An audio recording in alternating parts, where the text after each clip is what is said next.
Hello students. हाय, कैसे हो? तो आज आज हम आपको एक ऐसी चीजों के बारे में इंट्रोड्यूस कराने वाले हैं जो बिजनेस की सबसे वैल्यूएबल और सबसे इंपॉर्टेंट एसेट्स भी है। और वो एक ऐसा एसेट्स है जो आपको दिखाई भी नहीं देता और आप उसको टच भी नहीं कर सकते, और उसको सिर्फ और सिर्फ आप फील कर सकते हो, और उसकी वैल्यू बिजनेस में बहुत ही ज्यादा इंपॉर्टेंट है। ठीक है, तो हम बात करते हैं ऐसे एसेट्स की जिसका नाम है गुडविल। गुडविल को अगर एक आम जनरली लैंग्वेज में बोला जाए तो हम उसको कहते हैं रेपुटेशन।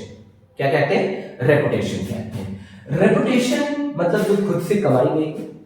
ठीक है, कभी कभी कुछ ऐसे भी होते हैं जो खुद से भी कमाई जाती है रेपुटेशन को, और किसी की रेपुटेशन को परचेज भी किया जाता है। अगर हम बिजनेस में बात करें, अगर फर्म की बात करें, अगर पार्टनरशिप की बात करें, तो यहाँ पे जो बिजनेस जो गुडविल की बात होती है वो परचेज गुडविल की बात की जाती है।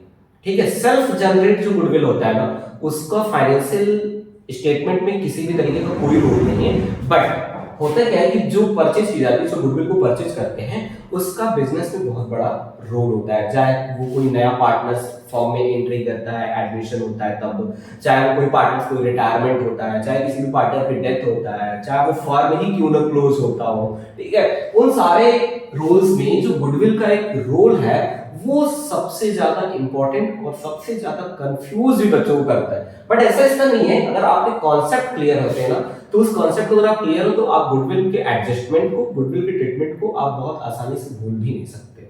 ठीक है, अगर हम बात कर लेते हैं गुडविल, तो गुडविल की बात करते हैं तो भाई बेटा गुडविल वैसे तो टू टाइप्स का होता है। एक सेल्फ जनरेट होता है। कौन सा? एक सेल्फ जनरेट होता है, और दूसरा परचेज परचेज होता है। सेल्फ जनरेट जो हमने खुद से कमाई, जो हमने अपनी मेहनत से कमाई है, वो सेल्फ जनरेट होता है।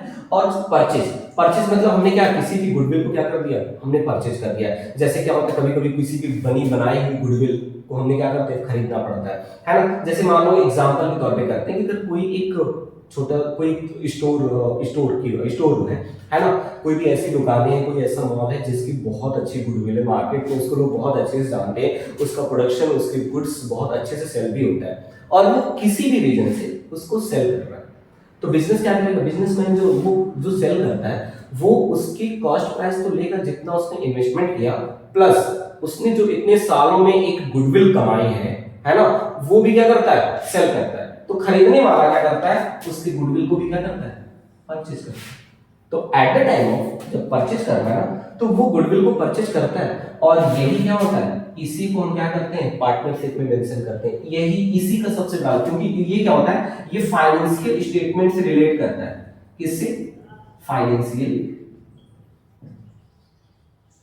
स्टेटमेंट से। क्योंकि इसमें क्या होता है, इसमें कैश का लेन देन होता है, और जिस एसेट्स में खरीदने बेचने पे कैश का लेन देन होता है उसको हम फाइनेंशियल स्टेटमेंट में शो करते हैं। और ये सेल्फ जनरेट होता है ना, इसको तो ना तो हम बेचते ना, ये तो भाई खुद की हमारी गुडविल है, हम इसको बेच नहीं रहे। बट ये जो परचेज कर रहा है ना, जो परचेज कर रहे हैं गुडविल को, वो क्या होता है, उसमें कैश का लेन देन, कैश का ट्रांजैक्शन होता है, तो इसलिए वो फाइनेंशियल स्टेटमेंट एक तरीके से होता है।